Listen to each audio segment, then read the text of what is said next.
morning, everybody. Hopefully you're doing absolutely fantastic on this beautiful Wednesday. Altcoins pumping, Bitcoin boring. Hell yeah.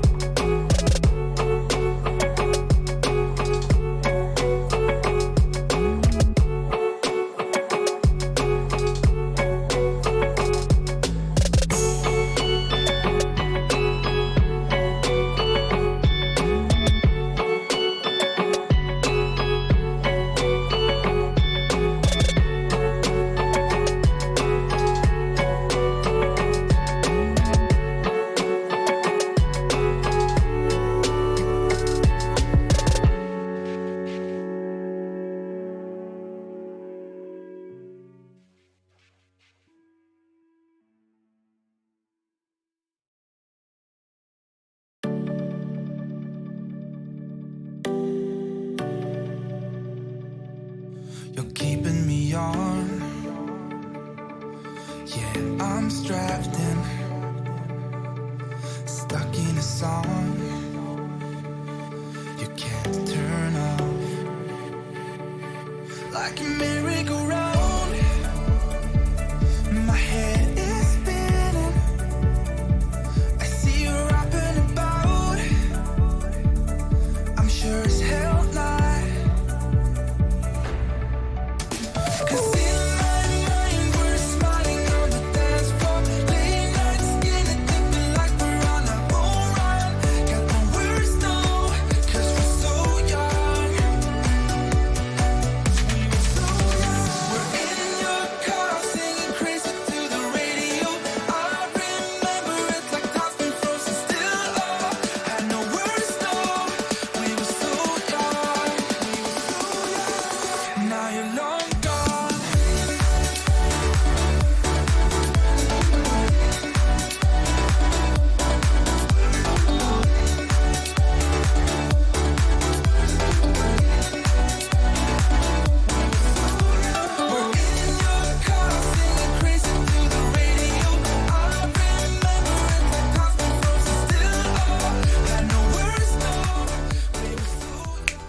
I don't really care if you're believing it, but by golly, I think we got a little case of alt season going on. We're going to see if it's a 3-day alt season or a 6-week alt season as we've seen in the past. Stay tuned. We're going to break that down a little bit. Bitcoin barely holding above 10K, just barely. Binance opens the United States markets today with the launch of Binance.us. Wells Fargo announces in-house distributed ledger technology settlements, and we're going to talk about the Fed rates and the injection of capital into the U.S. markets last night. We're going to break it all down, including Bitcoin, in today's exciting episode of Breaking Bitcoin. Let's get going, guys.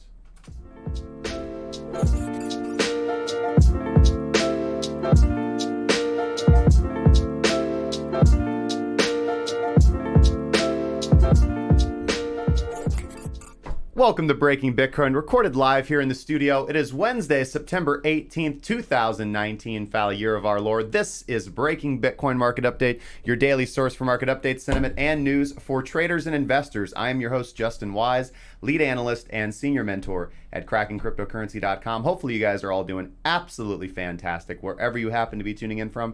And whether you're watching us from across the YouTube, Twitch, DLive, Facebook Live, or on Roku with the Investor News Channel app, if you want to support the show, make sure to subscribe, hit the notification bell, because YouTube does not like cryptocurrency people. I wonder if that's because they're associated with Libra. We've discussed this before. The tinfoil hats are strong. Follow if you're watching on Twitch or DLive. Share, even to people you don't even like, and engage in the live chat, guys. And we appreciate thumbs up buttons. All right, we've got a fantastic show for you guys today. I don't even know where to start. Let's start off by telling you who is making this possible. Today's episode is brought to you, of course, by the Cracking Cryptocurrency Premium Trading Group. If you are an aspiring trader or an experienced trader looking to sharpen your skills and you like to work with a team with a proven track record who deal in the realm of probability and statistical edge, then head over to premium.crackingcryptocurrency.com to see all that the Premium Group can offer for you. Link in the description down below. We'll talk about that a little bit more later. Anyways, let's start off today's show, as we always do, by giving away some crypto. I want to thank this month's crypto comment giveaway sponsor, Spectre Security Coin. Make sure to go check them out at spectresecurity.io.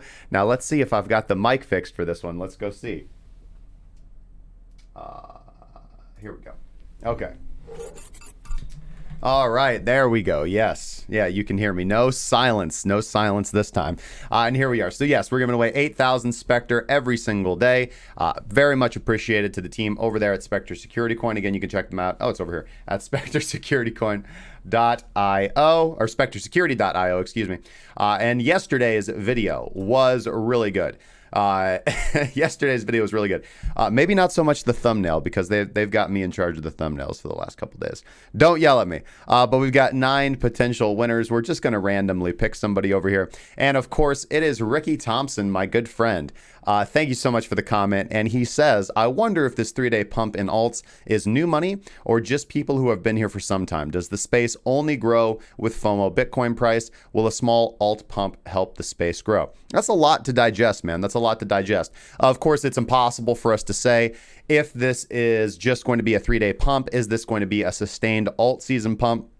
And again, as I've said many times, making long-term projections about the future is often difficult, impossible, and generally for the purpose of the way that I trade and the way that we trade here on this channel, the way that we trade in the group, really doesn't matter. People are going to say, I believe that this price, setting a particular price in 3 years is often ludicrous to me. In fact, people say that, I think one of the most common sayings that I hear is people will say, I find it easy to chart higher time frames and to do like projections out into the future, right? Like year-long, people say that the macro is easy to chart, right? Or easy to do technical analysis on. But then those same people will say it's the intraday volatility. It's the lower time frames. It's like, where is price going to go in the short term that's difficult? And I find that like extremely wrong, right?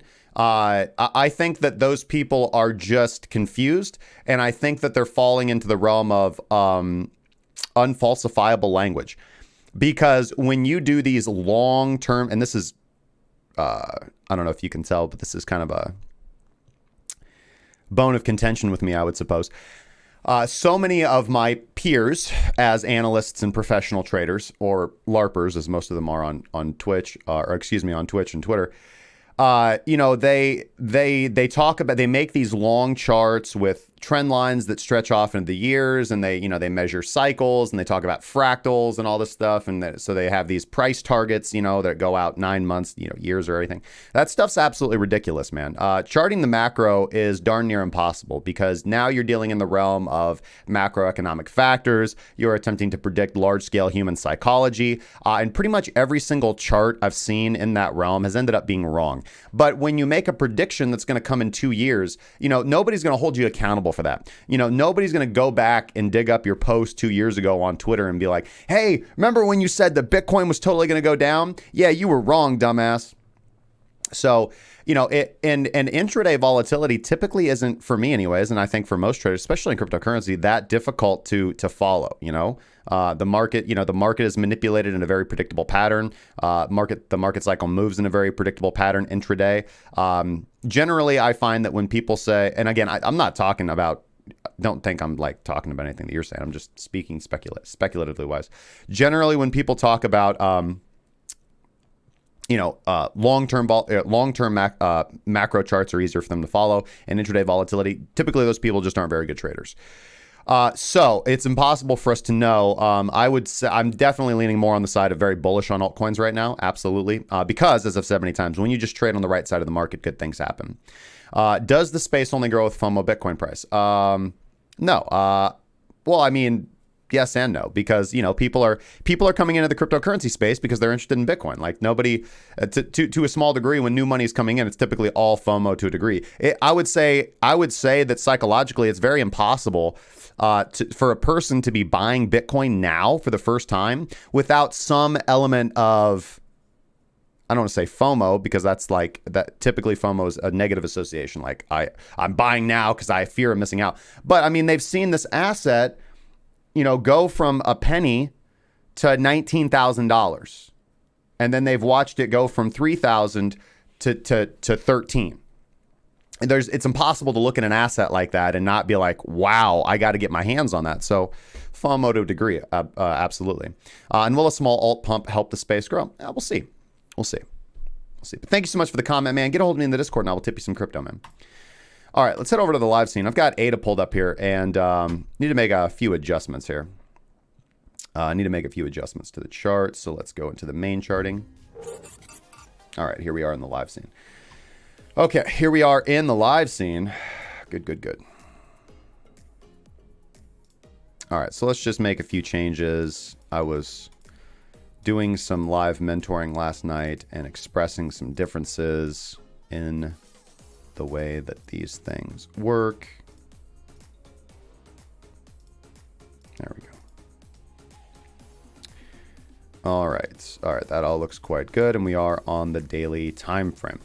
Okay, so let's just start off with very simple stuff, guys. Let's go over to Bitcoin, and there's not going to be a whole lot to talk about with Bitcoin. Of course, we do want to keep our eye on Bitcoin because Bitcoin is the one that is going to ruin the party. Okay. So let's zoom out. Let's make sure, actually, I want to make sure that WADA is not repainting bars. There we go. I want to get that off. Good. Okay. I don't really like it when the indicators repaint bars for you guys. Not repaint bars, but paint bars in the first place. What the heck was that? I'm under attack, guys. I'm under attack. So let me know how you guys are doing today, man. It's gonna be a beautiful day. I'm really excited for today. Alpine Whip, good to see you, man. Yeah, let me go check out the chat, man. GBU Wally, Ron Legato, It's Hard, Dark Rico. There's a gnat in here. That's ridiculous. Ken D, what's going on, man? Mr. Ether. Crypto Jack. Crypto Jack's not a mod. He should be.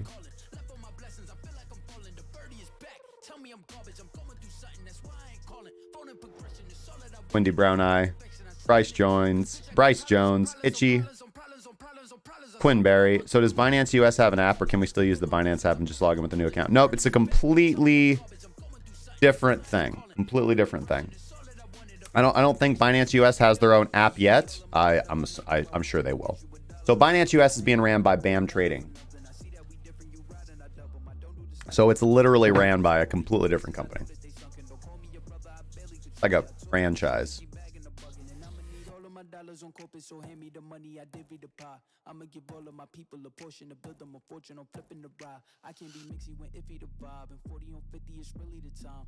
When LARPers who are into Bitcoin tell their onboarding story and they mention, and that's when I went down the rabbit hole, I do a double take.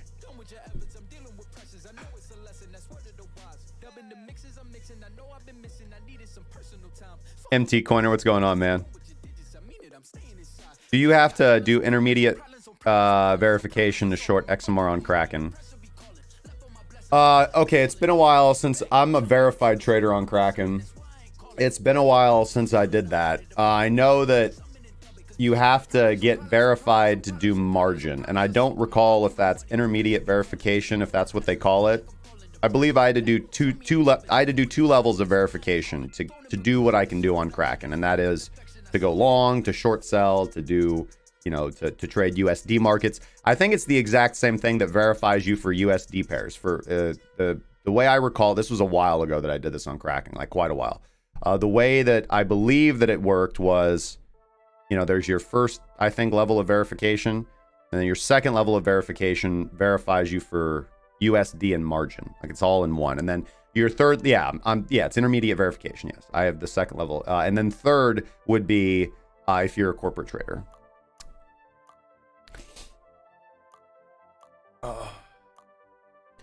Couldn't you use market cap charts to see if it's new money or just money moving between base and quote pairs? You know, I don't think so. Maybe, but I don't see how. I mean, the market capitalization chart is just going to show you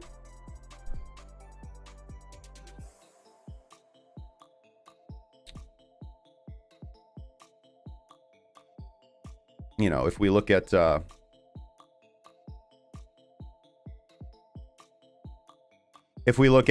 crypto cap chart, I'm not sure how we can glean that data. It's just, I mean, like comparing the alt cap to the total, because the total is going to be including this. This is just everything minus Bitcoin. Possible, but I just don't think so.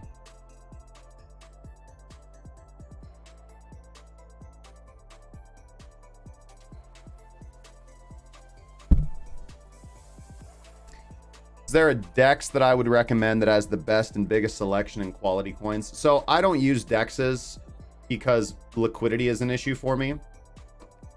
But if I had to recommend a DEX, I honestly can't, man. I honestly can't because I don't use one. I would probably say the Binance DEX, but I don't really know too much about it from a practical standpoint. That's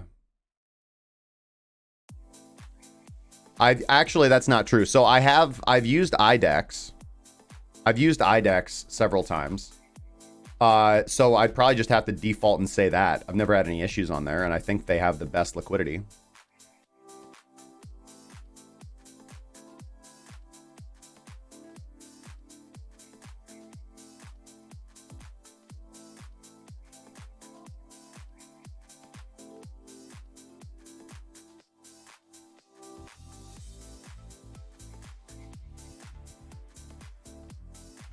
I see your comments now, Midwest. Compare the total and alt-only caps, and it should get an indication on whether the money is net new or not.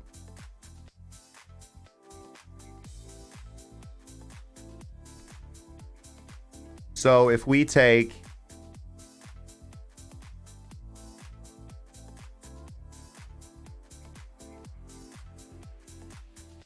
Wally, you're smarter than me, man. So maybe just dumb it down for me, brother. I'm trying to just figure out a practical way to do that. How would you be able to determine where that origin is? Because the money could have been sitting in money, because market capitalization is just circulating supply multiplied by current price. So it's possible that, right, so you're trying to determine, well, was that money sitting in Tether, and then was that Tether then injected into the market because that Tether was sitting on an exchange and wasn't actively in some altcoin, it was sitting on the sidelines. I think that's the question that we want. What the answer that we really want is, are we seeing an increase in an on-ramping of fiat to crypto?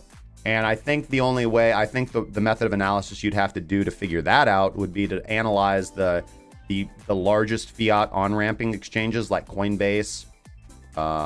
Who uses Kraken? But Coinbase, I use Kraken. Coinbase, Bitstamp, BitFinex, and look at the volume. I would compare the BTC USD volume and then all the major fiat pairs as well.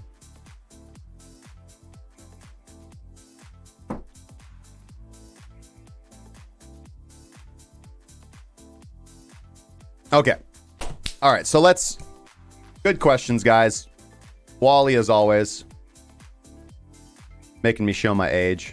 He's like, yeah, man, listen, I got this idea that's completely going to revolutionize the game. And I'm like, well, listen, sir, back in my day, we just used a simple moving average and an RSI.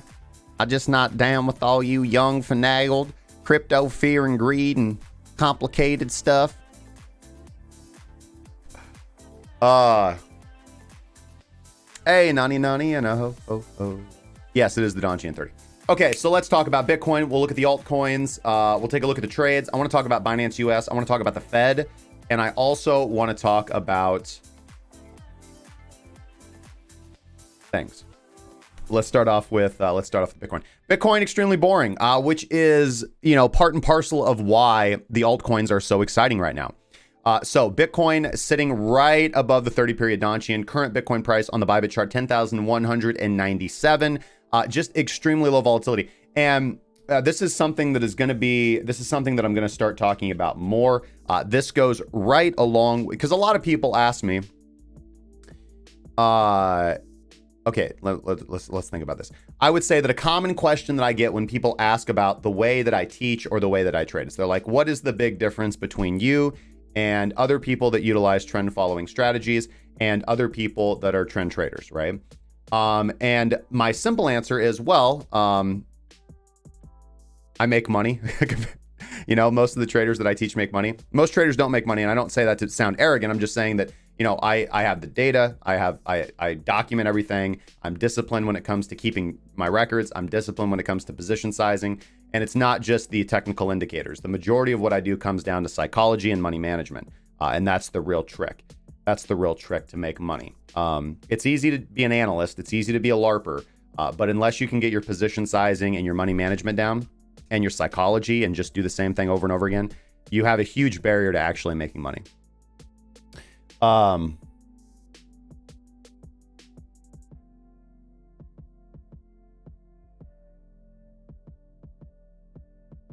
right.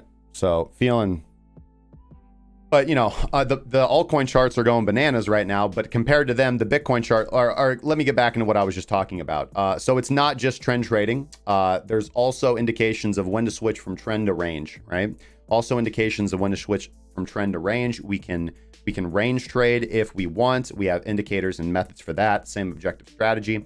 And or for most newer traders, they're just going to want to sit on the sidelines. They're going to want to sit on the sidelines when we move from ranging to trading. And what's one good way that you can determine whether something is ranging or trading? You can typically look at the curve of the ATR.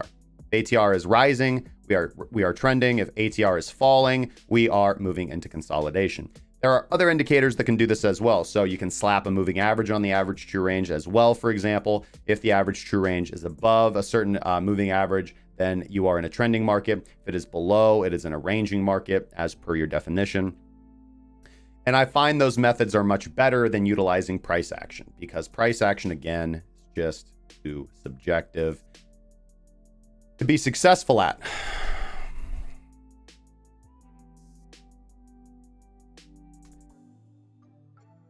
Well, thank you, blockchain. Remco Lackett says, how can you buy the breakout when it's not breaking out? Oh, man. Got to get me on satellite radio, man. I'd like it. Yeah, I always have chat on live chat.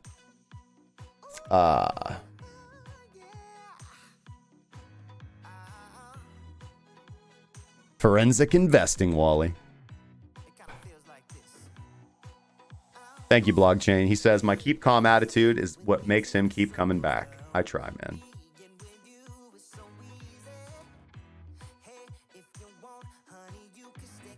Okay, so let's finish up talking about Bitcoin, or let's begin talking about Bitcoin.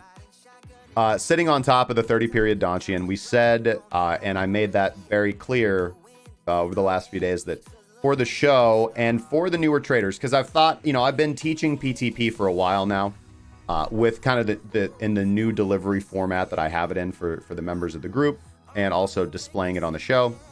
And I've realized that the 13 EMA, which is what we were utilizing as the baseline prior, again, it requires a very, it's more active, right? It's more active. And so I think that was harder for newer traders to follow, because it can frequently give you shifting signals, concurrently. Don Candon says, is it already too late to jump on this alt pump up? What's up, man? We've been calling alts all week in the group, my brother. So it depends. So I don't want to give you the answer. So the answer is not no, and the answer is not yes. It depends on the chart, right? And this is exactly, as what we do in PTP. We've got to look on the time frame that we're going to trade, and we have to wait for the signal. So I'm going to say on a lot of the coins, on most of the altcoins on the daily time frame, yes, I'm going to say that, we probably don't want to go hopping in now. But there are coins that haven't moved yet, right? There are coins that haven't moved yet. So, you get your baseline up, you get your indicators up, and you just go, you make a watch list, and you look at the daily close tonight, and you find those coins, and you don't miss that opportunity.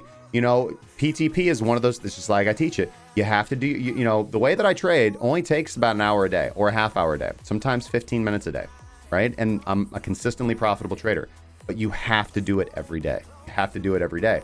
And when you get the signal, you got to go, because tomorrow it's probably going to be too late. Now, there are going to be, we talked about this with EOS, we talked about this with Ethereum on Monday. I was gone, I didn't trade over the weekend, and on Monday I was like, man, Ethereum and EOS, I'm entering a little late, and so what I'm going to do is, now there are rules. It wasn't just I'm like, I missed the trade, I'm FOMOing in. No, I have my 3 candle rule. I can enter within 3 bars. But I have to do specific things to my risk, and I've talked. I have a full video series on that in the course. about late entries and how that affects discretionary position sizing. I have a 30-minute long video about discretionary position sizing in the CC Ichimoku video, if you guys haven't seen that, where I talk about discretionary position sizing and how you can have an indicator or multiple indicators on your chart that influence your position sizing. So my answer to that would be, there's going to be coins that are going to be good to go tonight in either direction. And there's a lot of intra-bar volatility right now. So there are going to be lots of opportunities on your LTFs, your 1 hours, your 15-minute chart, your 30-minute chart. There's going to be a lot of opportunities, man. On the daily, I would say about 60% of the coins have already started moving. So we're probably past the entry. So the risk to reward is most likely not there. But what I would be waiting for is continuations on most of those. So on most of the majors and on most of the low caps, so let me be a little bit more nuanced here. Not caps. On most of the large SAT coins, because if you guys remember, those of you who watch the show, I don't care about market capitalization. I think that's a fake number, right? We know that almost all the volume reported by the cryptocurrency exchanges is fake, i.e. market cap, fake. Because, and the reason why your argument might be, well, market capitalization doesn't have anything to do with volume. Yes, it does, because volume drives price, right? It's spoofing the books, right? So a lot of these prices are not real. A lot of altcoins are either under or overvalued due to volume manipulation, right? It's the set. We talked about this yesterday with fixing silver prices, right? By JP Morgan and Chase. You manipulate volume, you're manipulating price, right? They're fixing price. And that's okay, because that's a repeatable pattern that you can follow. So it doesn't matter like, oh my God, the markets are manipulated. Every single market is manipulated. Every single market's manipulated. Manipulation is a pattern that you can track and follow and profit from.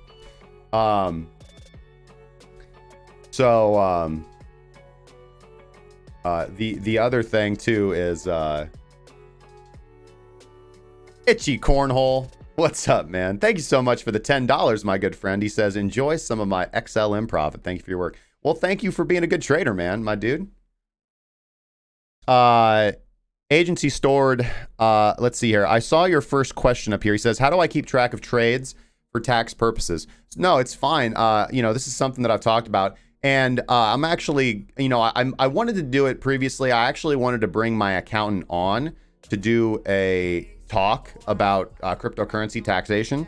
And I'll do that in the future, probably a little bit later. Getting his and my schedule aligned is it can often be quite difficult. But I just keep track of all my trades, every single trade. So you guys have taken a look. If you guys go to results.crackingcryptocurrency.com, results.crackingcryptocurrency.com, I published the P&L adjusted results for last month. And in that document, you will see the template that you get when you join the group, right? We had a fantastic, very smart member of our group develop that. It was I would say what I had made to track my own trades. He took that and did 2.0 on it, 3.0 for the love of God. So that's how I track all my things now. I've always tracked my entry price, my average sell price, my fees, and I've always tracked what was the price of Bitcoin when I entered and exited if it's an alt to Bitcoin trade, so that I can I'm always need to know my USD values, how much money in, how much money out, and then you analyze basically with FIFO, so first in, first out, right? When did I purchase cryptocurrency and when did I sell into fiat, right? So. And then I just take all those records and I give them to my accountant and I'm like, hey, figure this out.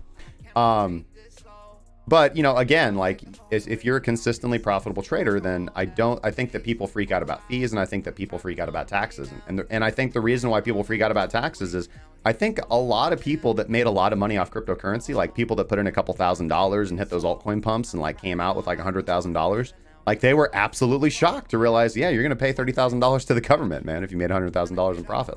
And they're like, oh, this is criminal. Wait, I've been trading this cryptocurrency for this last year, and I thought it was just a get-rich-quick scheme. But now, wait, these Bitcoin guys are talking about, like, fuck the government and anarcho-capitalism, and I believe in that now because I don't like taxes.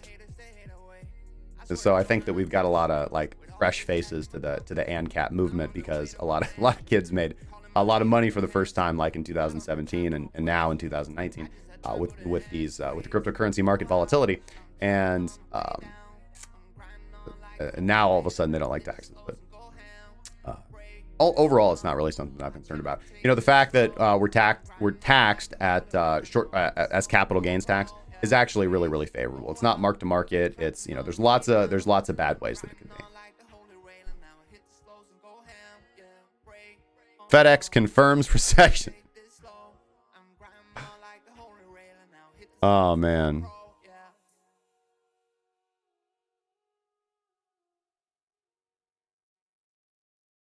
I have coin tracking. I think that's good. It's my personal opinion that cointracking.info is awful. I think it's absolutely terrible. Just my personal opinion. API support for leverage trading. In terms of tracking taxes, or just in terms of just trading, or like coin tracking hooking up with API. Oh, I see what you're saying. Yeah.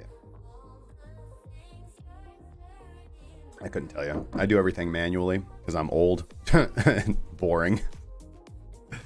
All right. Anyways, move to Spain, man. So let's get back to Bitcoin. Consolidating again. Reversal baseline bounce. That's the only thing that I can possibly pull out from this. Now we're above the baseline, which means you're not supposed to be looking for shorts. You're above the baseline. You need to be looking for longs. Unfortunately, we have all our other indicators that are signaling shorts. We're not allowed to take one. And with ATR quite low, I would be cautious about entering into position right now. I don't have an active position on Bitcoin. I am hedged. I think that Wally says, I see Itchy's profits and raise some of my own thanks to @CrackingCrypto. Expert Neo coverage yesterday. And I always tithe some of my profits here to CC. Learn, earn, and don't get burned. Well, thank you, man. Highly appreciate that, my good friend. I actually took the Neo trade last night myself on the Tether pair, Neo USDT. But Neo, I have, just like you, Wally, I have a nice little bag of Neo as well. I've talked about that. I've talked about my altcoin portfolio before, and Neo is in my altcoin portfolio. So thanks, man. Congratulations and good trade, man. GG. All right. So, now I'm not gonna lie. I was biased to the short side yesterday. I've been biased to the downside on Bitcoin. I'm not really biased to the downside today. And just because we're above the baseline and we have the reversal baseline bounce set up, right? And as we see this contraction occur in the altcoins, here's the thing. Here's what I think is most likely to happen. We're going to see, it is most likely that we see Bitcoin make a movement up from here. And as long as we continue to hold this 30-period Donchian, I think that becomes more likely. But that could, I mean, that's like a Cheeto in the door, right? You've seen that meme. But if we get some bullish resolution from this area, then that is going to pull the altcoins down. Okay, that's going to pull the altcoins down, right? But I think that when altcoins can be bullish, when Bitcoin is sideways or when Bitcoin is bullish, right? If you guys go back and look at the altcoin seasons, if you guys look at all the previous altcoin seasons, they've been kicked off by Bitcoin going sideways typically, or they've been kicked off by Bitcoin, being extremely bullish. All right. Because when the market's good now, typically when Bitcoin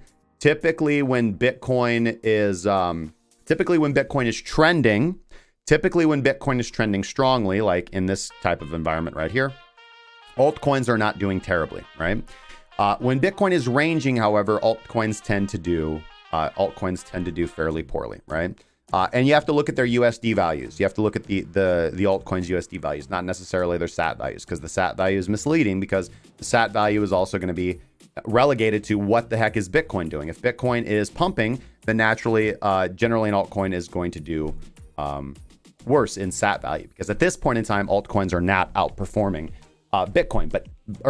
Then when Bitcoin is trending to the upside, altcoins are not outperforming Bitcoin. That doesn't make sense. Bitcoin is the one that trends the strongest. But right now, altcoins are, of course, outperforming Bitcoin. That's why they're moving up, not only in SAT value, but obviously naturally in USD value. And also that USD value is helped because the USD value of Bitcoin is relatively stable. As you can see, it hasn't moved at all over the past week. So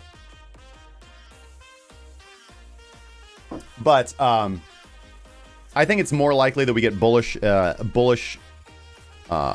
resolution from this, that we do get that reversal baseline bounce. That will initiate a pullback for the altcoins. I kind of see Bitcoin getting up there to that $11,000 area and forming a little bit of a floor as we kind of deal with that resistance that we have up there. And the altcoins pulling back until that region, consolidating a higher base and continuing to push up. That is, I think, the most likely scenario. I'm not trading my opinion on that whatsoever, right? So that is what I foresee happening from a subjective perspective. I think that we get bullish expansion from this. I mean, it's possible that we like dip down to like 9,800, 9,900, maybe even a little bit lower on Bitcoin. I think that'll probably be happening on a wicking basis. But moving into the weekend or early next week, I do see us moving up from this area, right? Moving up from this area. I am a little bit more overall bullish on Bitcoin, even though, I think the entire market's screaming for resolution to the downside. There is a very large part of me that wants to look at this chart and feel very bearish about this and look at this as top. Again, I talked about this. Look at this as topping and think that we're going to reject from this right now. And I think, again, I've talked about this before, this does look very much toppy. This does look very dumpy overall. And that's why altcoins are pumping. That's exactly what happened last time. We had that violent pump up. Bitcoin reached its all-time high, rejected. Altcoins pumped up because those were the exit pumps. And then everything, kind of switched over. And then we just entered into a bear market. And I've talked about that being potentially the case here. But that would be very disappointing and unlikely, I think, if this is the top for Bitcoin and we're going to go into a little bit of a bearish trend from here and we're not going to break up, right? And that's why the altcoins are pumping right now, because they're all exit pumping to get out. It's kind of the phenomenon that we see. Then you would expect that to go on for a while. And again, these altcoin pumps have they trend. They move up, they pull back, they consolidate, they move up, they pull back, they consolidate, they pump up, they move down, they consolidate, and then everything dumps to hell, right? Usually a 3-phase cycle to the upside. So, and with that, typically you see Bitcoin move up with them in spurts, fits and spurts. So I think that's most likely what we're going to see. The chart will tell you exactly when to act when. The system will tell you exactly when to enter the trade and when not to enter the trade. It'll also tell you exactly where to set your stop and take the trade. But since there's no trade on the table for Bitcoin, and hey guys, it's a show, we want to talk about stuff. Let's talk about what I think is likely to happen. That's what I think is likely to happen. I think we're going to see some wicks down to the $9,800, $9,700 area. And then I do think we're going to kick up from here, move up to about 11,000, consolidate there. And where we go from there, I'm not quite sure. I'm not really bullish that we see, a big breakout of this range. I'm very ambivalent on whether we're going to see, higher than $13,000 prices this year, right? It's possible. I mean, we could absolutely break out of this, get a big volume spike, altcoins go to shit, all the attention just moves back to Bitcoin, and we're just trading Bitcoin again to the upside, right? Bitcoin just consolidated, reaccumulated, back to the trend, halvening's coming up, pack your bags, all-time high, baby, let's go. Possible. I don't really think that's going to happen. I think that everybody thinks we're going to see, higher than $13,000 prices this year. I would be surprised if we do. But again, the chart will tell us. All I need right now is a primary signal to go long, and I'll go long on Bitcoin, but I don't have that. I haven't got the primary long signal.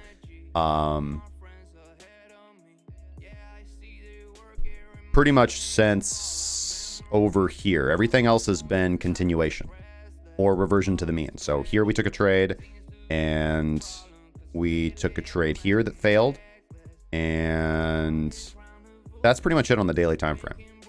Other than that, we've also taken shorts because we use the EMA 13 as well. So that's going to get us, that has us more active. But WADA doesn't have us doing anything right now. You can see that WADA's been very busy up at this top area. And again, I wanted to talk about other areas where WADA gets really, really low. When WADA gets really, really low. So let's look at the last few periods where WADA was really low, right? So here, when we see WADA TAR explosion very low, we get a market that looks like this, right? We get a market that looks like this. And although there is a little weak, decent trend to the downside there. And here, again, we have a very weak trend to the upside. But what happens? We eventually get a big fuck you candle. These candles are generally unpredictable. But when you get that candle, that is trend initiation candle. Large candle, large momentum, large volume. Do most people catch that candle? No, most people don't catch that candle. because often it just comes out of nowhere, right? People are like, oh, you can see the buildup. Yeah, maybe on the 15-minute chart, but you're coming out of a range. Like, let's realistically look at this range. Okay, let's look at this range. How many false signals do you think you had to the upside? Now, ironically enough, on this candle right here, right, on the 26th of March, right, on the 26th of March, we do get a signal if you're not paying attention to the dead zone, right? So let me scroll that over, right? On the 26th of March, we do have a green column above the explosion level. We do get a long signal from Minx right up here, and we are above the 30-period Donchian. But if you're using the dead zone filter, which I know is very hard to see on stream, so let me fix that. Nope. Yep. Yep.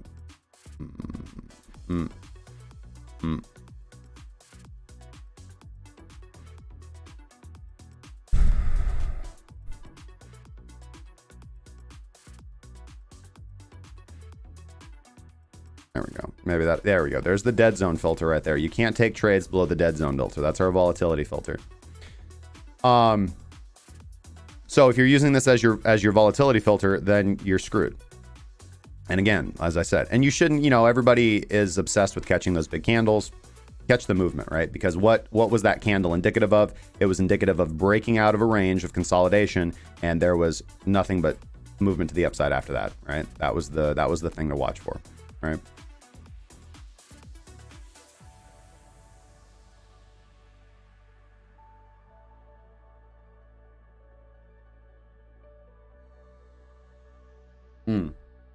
You got 15 cents in buying power. Should I take the BTC plunge? Yeah, you better go, baby. Go, go, go, go, go, go.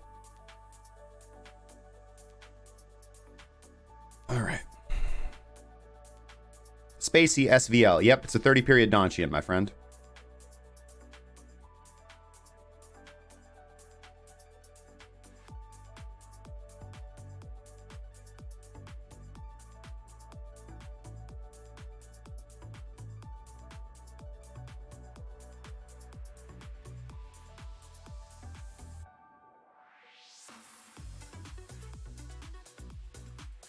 Even Mexico has taxes. I asked Jeff if he's paying his taxes in Mexico.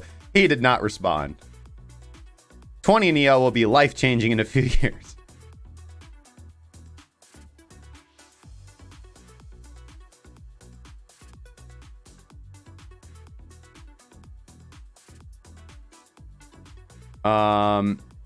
Well, listen, man, I'm kind of interested to see how many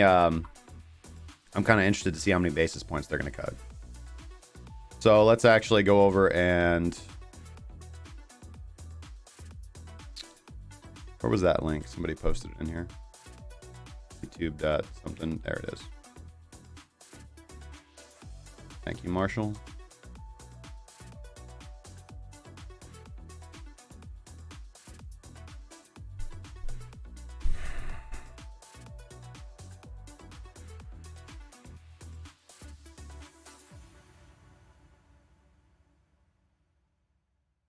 $45 minutes.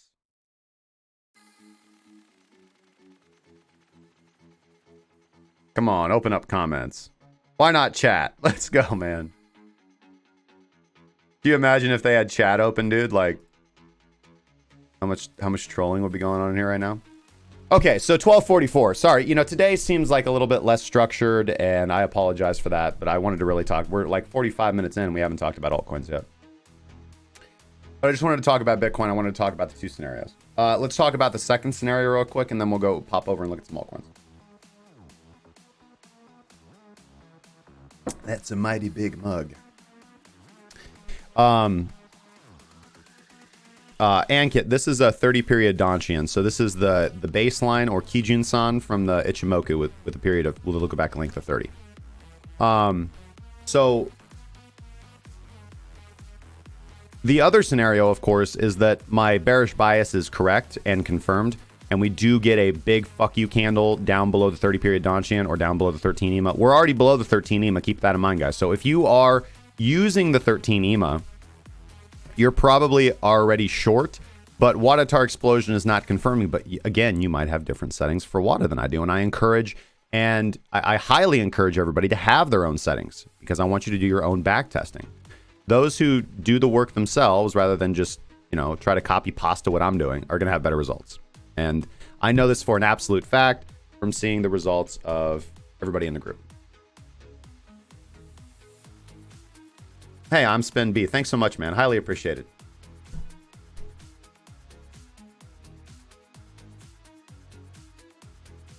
Frickin' private bankers deciding our fates gets me fired up. Whew. Compassion and loving kindness for bankers.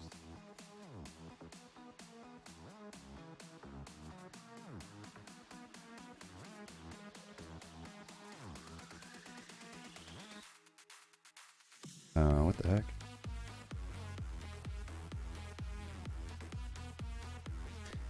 Yeah, it means copy paste, copy pasta.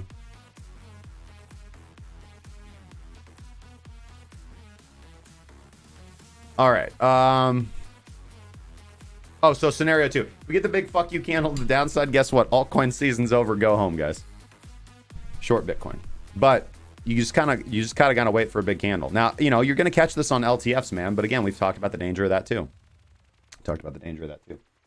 So, you know what I realized?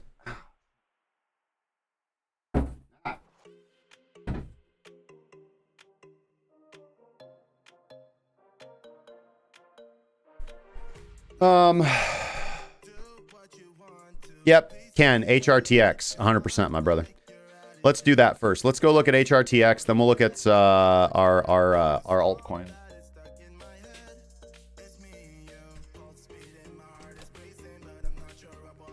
Arion Therapeutics on the SIBO.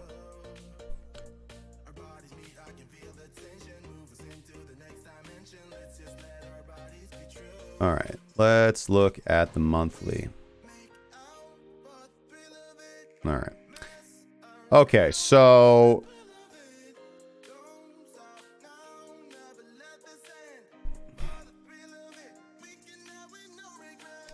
this volume doesn't mean anything. All right, so we did some stuff. And then we're just like, nah, fuck our business model. All right, so this, I mean, this is your typical chart that you're looking for into accumulation. This is, you know, it's been through a few market cycles, but no macro market cycles, right? You know, this thing, you can see charts that have, you know, pumped up, came down, accumulation, and then break out of that accumulation. And kind of the big thing always when you see a chart like this is, are we ever going to recover these old prices? Or is this just going to trade down here and be a zombie coin, basically? So currently trading at $21.10. We have our Kijun overhead resistance at $27.80 on the monthly. Let's go take a look at a few other monthly factors that I do like to look at.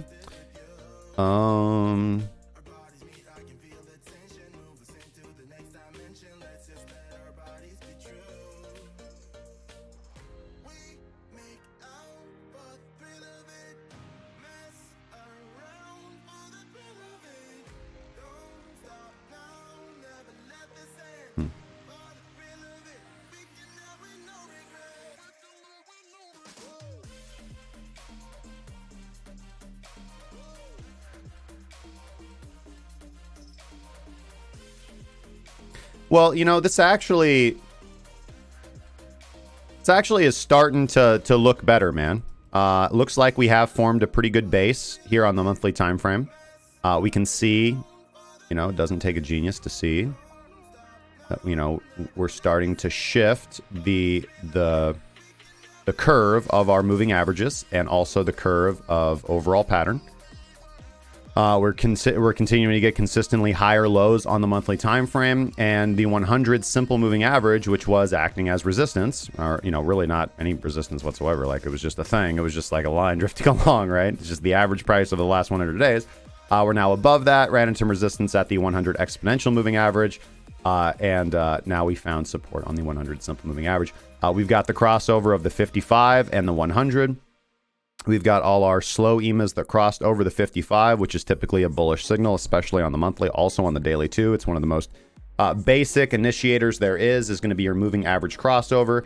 And one of the reasons why it's so basic is because as much as people are like, you can't just trade moving average crossovers. Well, yeah, you fucking can, man. Like, they're pretty good, dude. When you get a slow EMA or when you get a fast EMA that crosses above a slow EMA, typically pretty bullish, man. It's just the way it works. And, a lot of other, a lot of things derive from that very simple concept. But this actually doesn't look bad on the monthly. Looking at, some more traditional stock analysis like this, I would say that I would want to see that 100 simple hold. I would want to see that 100 simple hold, i.e. I'd want to see 1634 hold. Obviously, we got to talk about smaller position sizes here because those are big numbers. Those are big percentages. We are at a little bit of resistance right now at the 55 EMA. I kind of expect for this to break. Actually, I kind of expect for that to be indicative because, again, we've got our fast EMAs that are crossing under our slow EMAs. So you're kind of hoping that this movement is a fake out, right? So you can see that when our fast EMAs cross our 55 slow EMAs, so I'm talking about the red, orange, and green, those are our fast EMAs. They cross over the silver 55. Let me zoom in on that just a little bit closer, right? They do it right here, and you do get some nice bullish expansion. You do get about 3 months of bullish expansion. So plenty of opportunity to take profit in there. Again, rejection from the 200 EMA. You get that nice pullback. You get that same scenario here where you get the cross under, which is not a good exit signal, but good short signal sometimes. You do find support on that 100 simple. You break back above right here, and you have from pretty much all of 2018.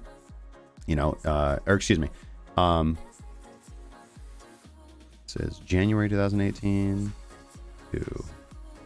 Yeah. Well, the first half of 2018 is just very beautiful and bullish, and we've had this big, huge pullback, toward Q3 or Q4 of 2018, the first half, the first quarter of 2019, and I would say the last 4 months have been accumulation right there at the 100 simple moving average, and we're seeing that same thing again. Now look what happened the first time. You can see the 55 crosses above the simple 100. Ever since then, we've been in this range, which is very different from a bearish market, right? Which is very different from a bearish market where all our fast EMAs are just below, right? Just below. Now we're back above. That shifts, that indicates that, hey man, things are changing. And this is what accumulation looks like. Pump up, suppression, pump up, suppression, pump up, suppression, and then you get a big, dumb, huge breakout, or you don't, and things just zombie trade like this for a very long time. But this actually looks pretty good, man, on a higher time frame, dude. And I think it's at the lower end of the price range right here. This is where I'd look to be a buyer. Yeah. HRTX actually looks pretty good to me. I'm not going to lie.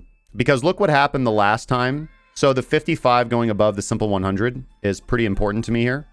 That indicates a shift from bearish trend to, hey, a little bit more bullish accumulation.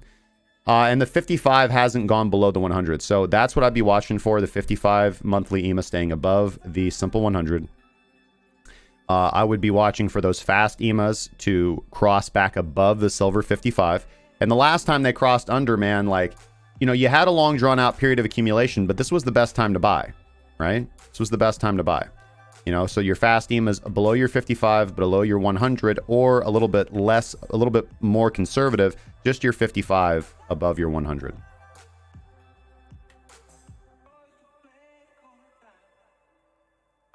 Yeah. So we do got a little bit of resistance right here. And again, we have that same phenomenon of our fast EMAs looking to cross under. But again, this is your accumulation zone. This is absolutely where you want to be buying. And I'd be a buyer on this. I would not be a buyer on this really above $22. But between $16.34 and $22, I would be a buyer on this.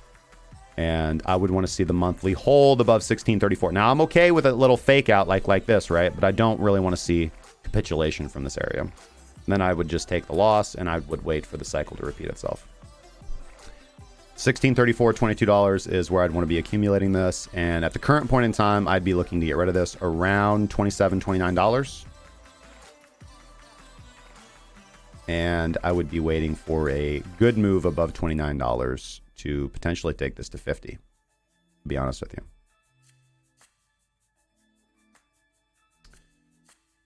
On the daily, let's get rid of all that and go look at PTP on the daily.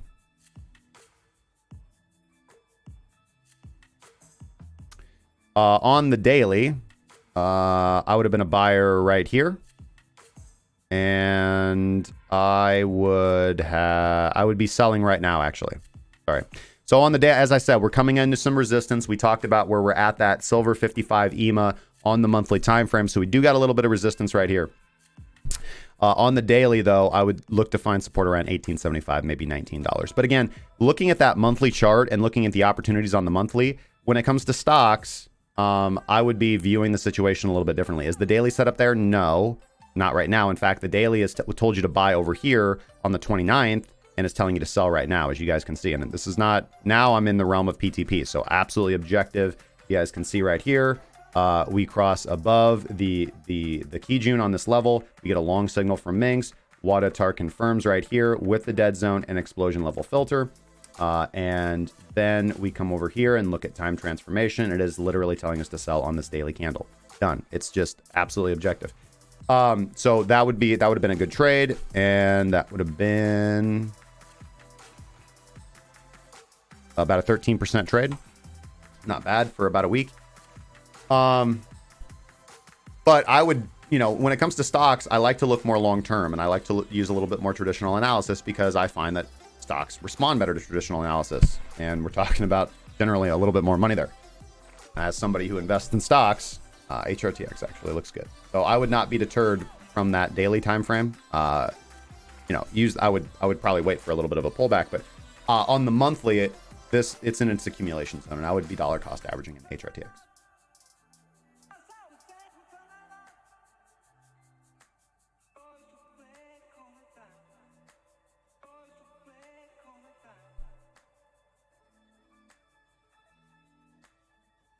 Good shit, man. Got in at 2040. Okay.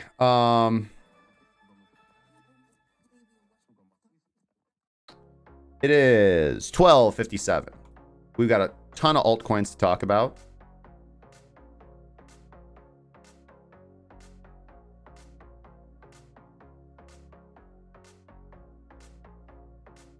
India banned e-cigarettes today.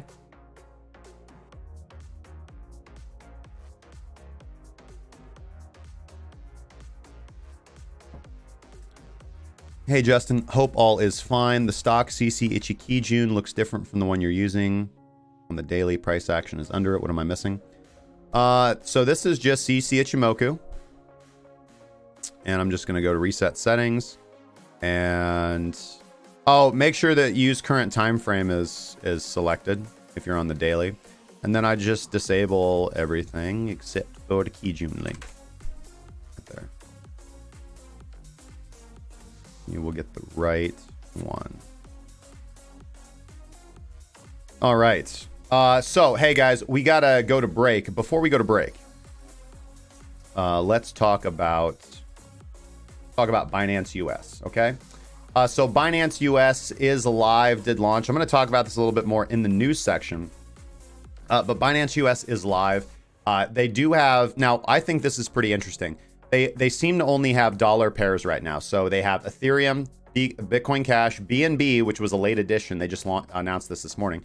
Bitcoin, Litecoin, and Ripple, as well as USDT to USD. These are all dollar pairs. So these are all dollar markets. They also have the Tether markets as well for Bitcoin, Ethereum, Ripple, Bitcoin Cash, Litecoin, and BNB also. So I think this is actually good. I think that newer traders and even sometimes experienced traders are going to have more success on the dollar pairs. They tend to respond more fluidly. They're less volatile on average than alt to BTC pairs. And I think that is the best place to start for traders. Generally, and I think probably I'm controversial for this. People come in and they're like, hey, what exchange should I trade on? And I'm like, you should trade on ByBit, because there's 4 USD pairs and you don't have to worry about USD to BTC. You don't have to do USD to BTC. So just tracking the USD pairs is easy. So anyways, guys, Binance US registration launched this morning. There is a link down in the description if you'd like to sign up. I know that a lot of American citizens like myself are kind of worried, like, what markets are we going to trade on? A lot of people don't feel comfortable using things like ByBit with a VPN. So there is a link down in the description below. I believe it is BinanceUS.KrakenCryptocurrency.com. If you use that link, you will get $15 from Binance US if you trade $100 worth of volume. So just want to help you guys out, give you guys a link to the exchange. It's live this morning. You guys can just go to Binance.us if you want, but the link's there if you'd like to use it. I haven't, so I did register an account this morning as soon as it went live. I haven't deposited any funds yet. But I'll be doing that over the next week. So I will be trading on Binance US. We will be supporting Binance US in the Kraken Cryptocurrency Premium Trading Group. We're still going to support Binance because a lot of, we have people from all over the world that are in the group. So anyways, guys, BinanceUS.KrakenCryptocurrency.com. I'm going to take a quick break. I'll come back. I'll answer questions. We're going to look at the altcoins, and I want to talk about the current events and, kind of give you guys my thoughts on what's going to happen with the Fed. So don't go anywhere. I'll see you guys in just a second.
All right. I think that what was I gonna say? I think thanks guys for hanging through the break. Sorry for the long break there. Just took a look outside and realized how stormy it looks outside. I hear the thunder right now actually rumbling in. It's gonna storm. Excuse me. It's gonna storm here. I had to run outside and roll the windows up in my cars. Okay. So, no, I didn't fall asleep, man. And you fell asleep. All right, hopefully you guys are doing great. I talked about Binance US right before we went to break. I do want to take a look at the altcoin charts here real quick. But there is, again, a link down to the Binance US exchange if you guys want to sign up there. Okay, let's get back over into the charts, and we'll talk about that Binance US thing a little bit more here later. And as I said, I haven't made any deposits at the exchange, so I'll let you guys know a little bit more on that as we move forward. So let's go ahead and look at Ethereum. We'll actually go look at Ethereum on ByBit. Okay, so let's actually go and look at a couple things here. I want to bring up Quadriga ATR and the data window. Obviously, Ethereum performing quite well. I want to look at the Ethereum ATR. So ATR at the time of entering the trade was $10.65. So you guys can see I've already taken 50% profit on Ethereum, and I've moved my stop loss to break even. Still in this active long on Ethereum USD on ByBit. So let's take a gander and let's use the shift tool, and let's see again. ATR was $10.65. So we're really looking for $22. So I'm not making any changes to my Ethereum trade at this point in time. Yeah, the last time there was a storm, a freaking tree fell on one of my vans. So I'm hoping that my cars are safe, man. Got a brand new Cadillac out there, so just fingers crossed it's not parked anywhere near trees. So let's find the $22 mark. So right around $219. At $219, maybe $219.50, I'll probably put on a trailing stop loss. Is what I'll do for Ethereum USD. I'll probably set that so that trailing stop loss will actually be, that will go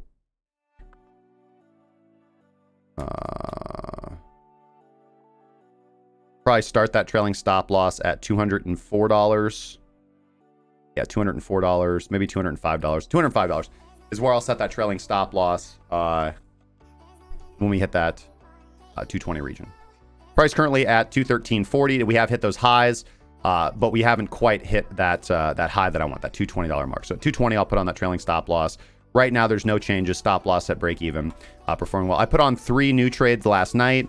I took Cardano long and Tron long on BitMEX, and I also took Neo, as I talked about. So all those trades are looking really well. You guys can see, we actually can pull open $10 Ethereum. Where can or sorry, yeah, 222. My bad. 222. My bad, not 22. You guys know what I'm saying. Will there be new charts on TradingView for Binance US? I'm sure there will be. Yeah.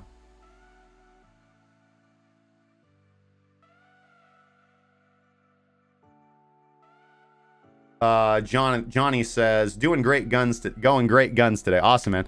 I'm wondering, I'm trying to get this new baseline going. If I enable a 30 period Kijun, it's nowhere near your baseline. Any idea why? Yeah, I don't know why, man. I mean, literally, I'll take the Ichimoku. This is the second time somebody said that. I'll take the Ichimoku, and I'm just gonna reset settings. Okay, here we go. Okay, so make sure that use current time frame is enabled. If you unclick that, it's gonna dramatically change the Ichimoku. So make sure that use current time frame is enabled. So just reset it to default settings. And if you reset it to default settings, excuse me, you're just gonna unclick plot Tenkan. You're gonna unclick plot Chiku, unclick plot Kumo, and then where it says Kijun base length, just change that to 30. It's possible that a lot of you are assuming that this number right here below the Kijun is the Kijun number. It's actually the one above it, Kijun base length 30. Click OK, and boom, boom, bam.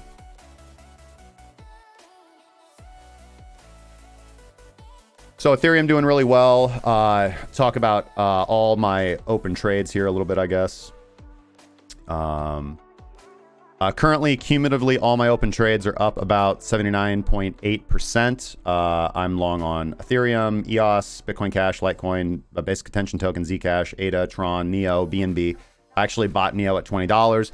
BNB was the only coin that I used a limit buy order on. That was a slightly different trade. That was a a bottom feeder bid trade. I rarely take those, but BNB I did. I made that call in the group. It was last Wednesday, September 11th, where I said I'm going to buy BNB at $20 with a stop loss at $17.75.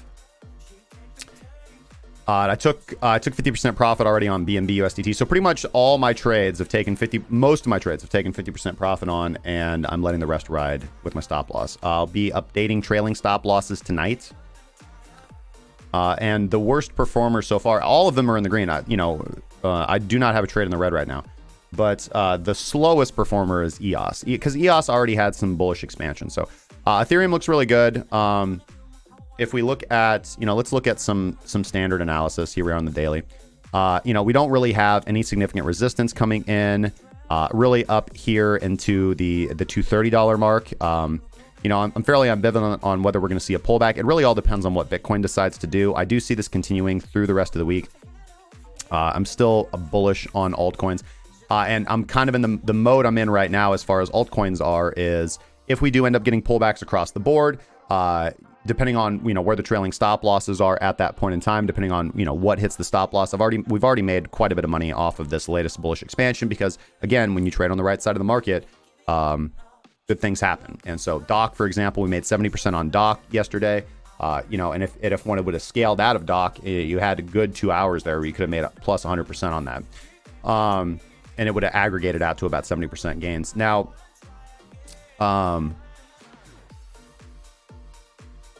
yeah, I can already hear it raining out there, man.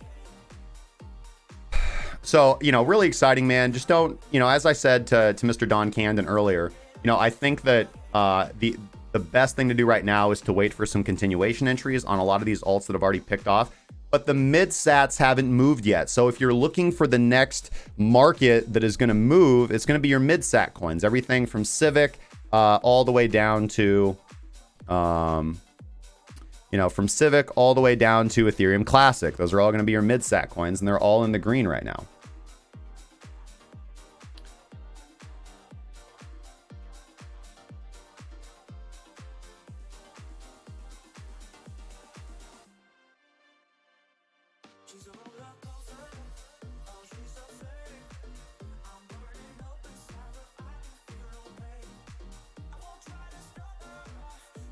Dark Rico says, honestly, mate, it's a great week. I keep having to check my journal and see if it's working all right. All in the green.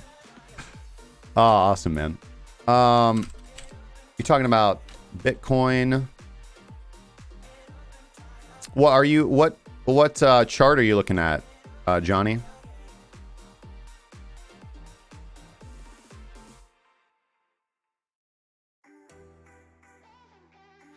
Satish, where can we see that order on alts? Literally, if you just go into Binance, here we are at Binance US. Let's go to Binance.com. It's literally the way they're organized on Binance. Yeah,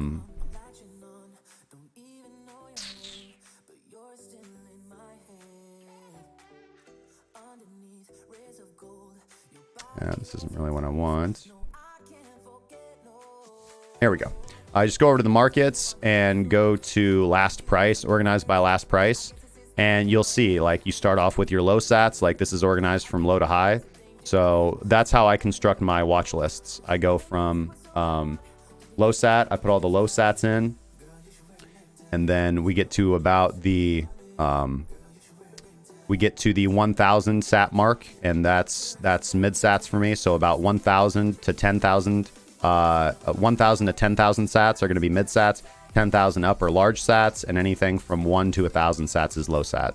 And that is what I have noticed. That is how the markets move. The markets move, liquidity seems to flow not by market capitalization in my analysis. It seems to flow in sat order. And I don't know if that's it, because this is just literally how the website's organized. So it seems to me that either, traders just come in, they're like, all right, man, we're just going to pump top down, right? We're going to start with the large sats.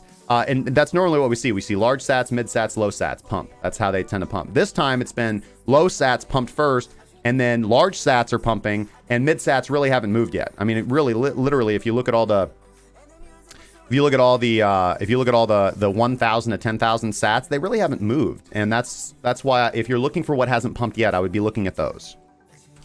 XBT USD.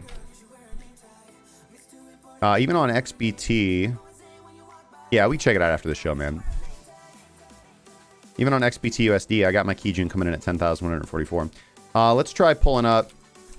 Let's see this. Let's just pull up the regular Ichimoku cloud. All right, so this is the TradingView default Ichimoku cloud, and I'll disable this. So we'll just go here, and we'll go style, and we'll just disable everything except this, and we'll go baseline period at 30. Yeah, I still get that 10,144. And on mine, same thing, 10,144.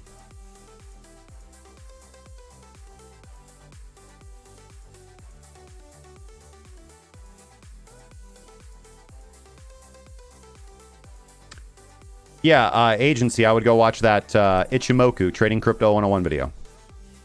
Yep, I go over every component.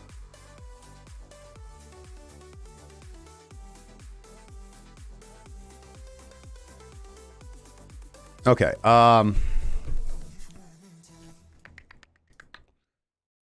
altcoins. Ethereum looking really good. Don't really see any resistance coming up right now. Still riding the long. ByBit, or EOS, I'm sorry. Looks good. It looks like we're coming out of a little bit of consolidation. I do see a more bullish expansion. Haven't hit take profit one on EOS yet, but I'm actually still quite bullish on this. Haven't gotten any warning signals yet. So we will hold on tight. Everything looks really good. Let's see. Let's take a look at some other of our open trades. Obviously, BCH U19. Looking quite good as well. Let's look and see if we got any resistance coming up. No, not really. We seem to be above most major levels of resistance. BCH, ABC, BTC. Let's look here. We do have, actually, we are at an order block right now, and you can see exactly where we turned around from that order block here on BCH, ABC. It's coming in from 32,000 to 32,000 flat, pretty much, to 32,300. Is that little level of resistance. So maybe actually a little bit of a pullback from here. But again, I think that if we start to see, so here's the big difference. And this is just a risk we have to take as trend traders, right? We're either going to see, little pullbacks, and that's okay. And then, and as I said, Bitcoin may be pumping up to about 11,000 consolidation, and then the altcoins take another leg up. That's great. That's why I want to hold the positions, right? I want to catch these trends, right? I'm not interested in, and that's okay, because on most of the, even if Bitcoin does something different, or altcoins do something different, and we just get big fuck you candles, big reversal candles, and I'm back here on, in a couple days, and I'm like, well, it wasn't alt season, it was just a 3-day pump, sorry, just like we've seen every time before. And that's absolutely possible. But the reality is, when altcoins move, you have this amazing opportunity, just like trading penny stocks. I mean, to really take a small amount of capital and make quite a bit off of it. I mean, literally, Doc yesterday. I mean, not often do you get the opportunity to pretty much double your money. And you have that realistic ability here. And this is why I'm constantly talking about position sizing, because when we're talking about like altcoins, losses hurt you more. So if you can mitigate your losses, if you can lose less capital on your losses, and you trade on the right side of the market, the moves come. The moves come.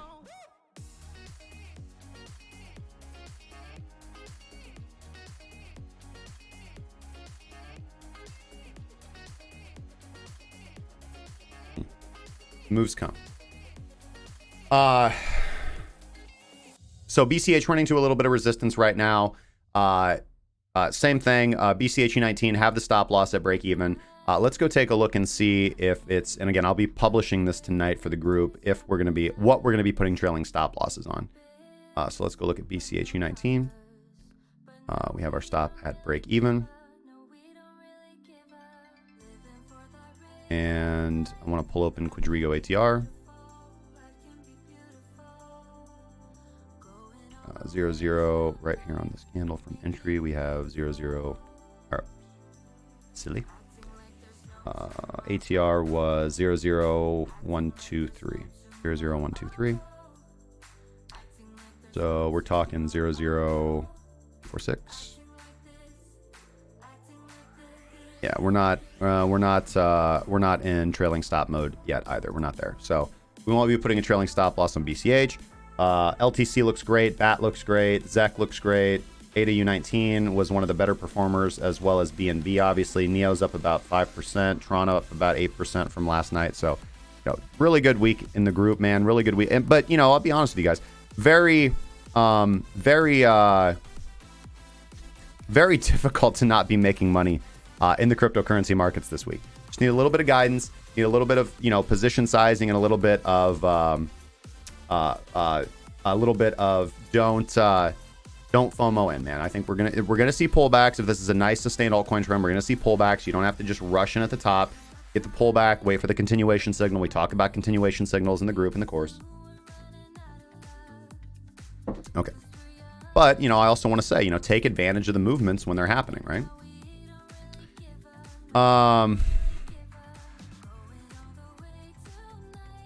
Let's go over and talk about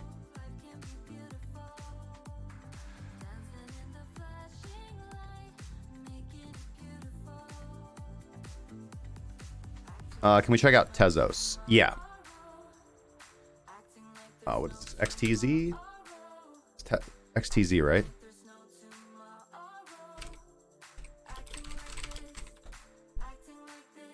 Yeah, XTZ.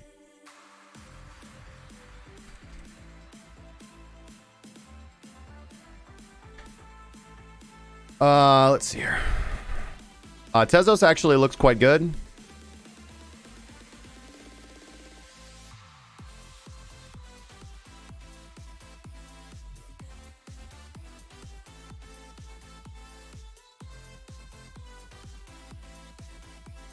Yesterday was a long signal on Tezos, and you would have been looking at an initial target of, ooh, that's thunder out there. You'd have been looking for an initial target of like $1.18. So Tezos looks good, man.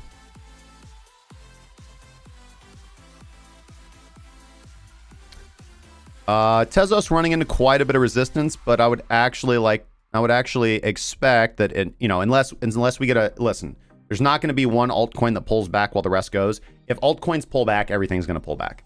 So Tezos just broke resistance, is just now giving you the long signals on pretty much everything. It looks good, man. And the entire altcoin market is bullish. So, and there's a very low R on this trade because you're just getting a primary signal breaking above. So if you get down below the Kijun, then you're good. Or not good, you exit the trade. So good R to R on that one. Okay, I want to go talk about the news, guys, because we've got a lot to talk about. So let me pull open.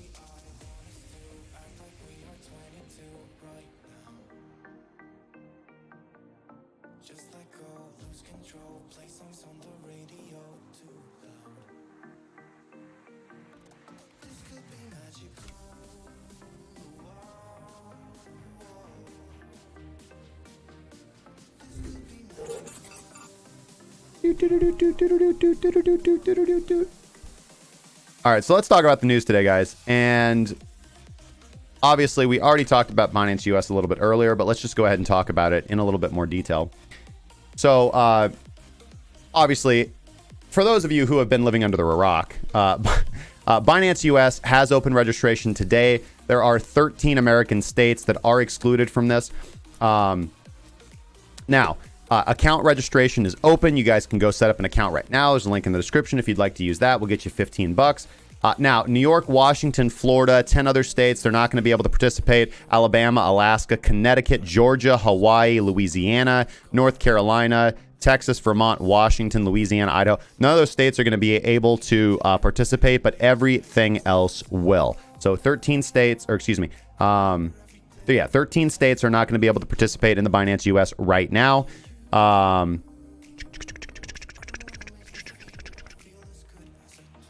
They do have a pretty limited offer of what they're offering, but I want to say this, man. Here's the thing: they're not insured like Coinbase, right?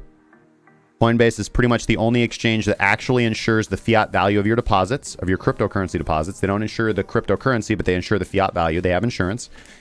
But Binance is legal. If you're a United States citizen, you can trade on it. I have no opinion on what the liquidity will be or what the markets will look like. I assume that it will probably be fairly successful. Binance has good marketing. They have quite a bit of money to invest in making the exchange and the platform good. They have, market makers will want to go there. again, I think that it's most likely going to be a quite a liquid market, and one that will report genuine volume. You can currently, or not currently, trading is not open yet. They have to wait until there's enough deposits, but they are accepting inbound deposits right now. You can make your deposits to the exchange. They're going to be able to trade with Bitcoin, Ether, Ripple, Bitcoin Cash, Litecoin, Tether, and USD. You do have to verify your account. So right off the bat, there is no unverified accounts. Right off the bat, if you want to be able to send deposits, you got to put in your name, your address, your social security number. However, having done that, I'll just let you guys know this. There was no taking pictures. You just put in your information and they're like, cool. So I don't know how easy their system is to spoof. I don't know, if they're just going to be doing a whole lot of background checks later and saying, hey man, like your social security number doesn't line up with the address you put in. But there, like, you just typed stuff in and you hit the button and it was like, cool, yeah, verified. So,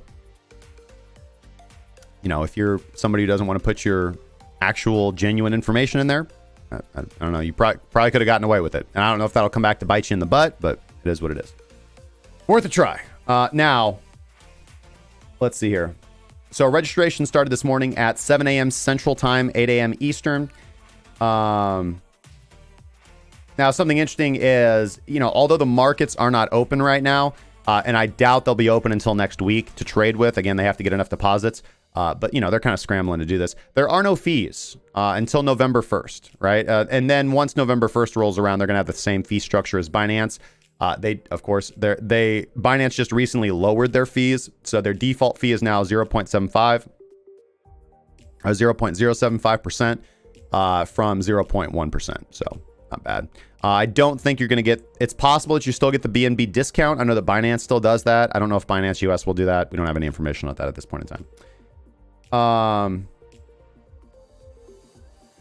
Now we have to understand that Binance US is not Binance.com. They are a separate company. Binance US is operated by BAM Trading Services, and US users, cryptocurrencies will not be stored on Binance's wallets. They will be stored in Binance US's wallets. So this is complete separation.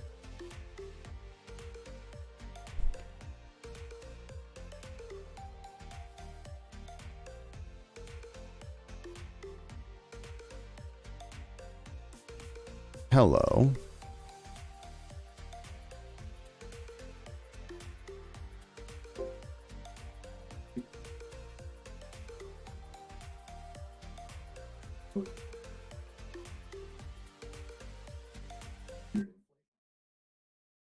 Led us to reviews lower path federal funds.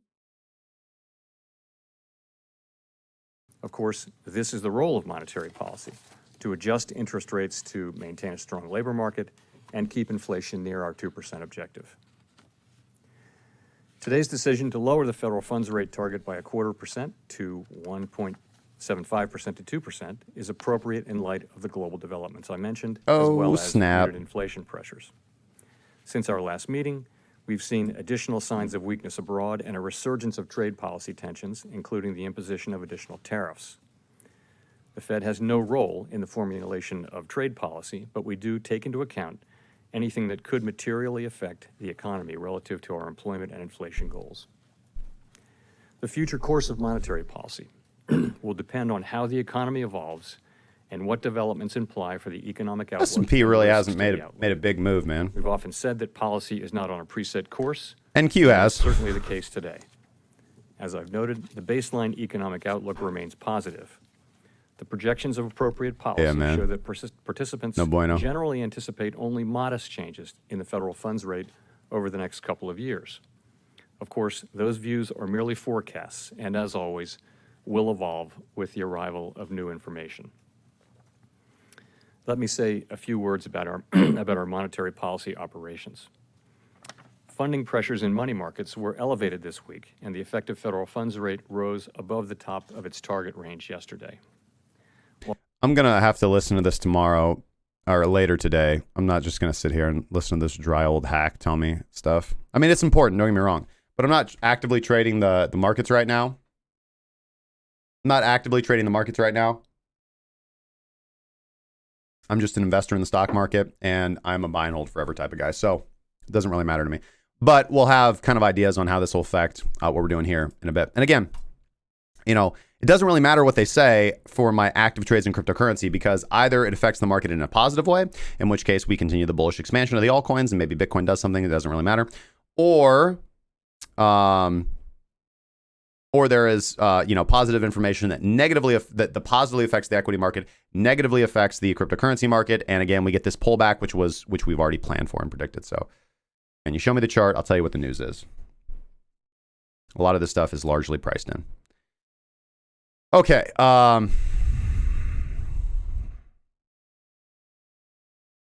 right. So we talked about Binance US. Man, it is storming really bad out there. We talked about Binance US. Now, one of the late additions to Binance US was, of course, the addition of BNB. The exchange was originally planning to launch with support for only 6 crypto assets, including Bitcoin, Ether, Litecoin, Bitcoin Cash, Ripple, and Tether. But BNB is going to be joining the limited selection upon the launch of the exchange this morning. Now, CZ retweeted the screenshots with the phrase utility token BNB, thereby confirming the native coin would be available at launch. Let's see here. BNB is ready to be traded on Binance US from the time it launches. CZ tweeted on Twitter, this is what all the BNB hodlers have been waiting to see. BNB will be launched with USD and USDT trading pairs. The same also for BTC. Utility token BNB. Yeah, there we go.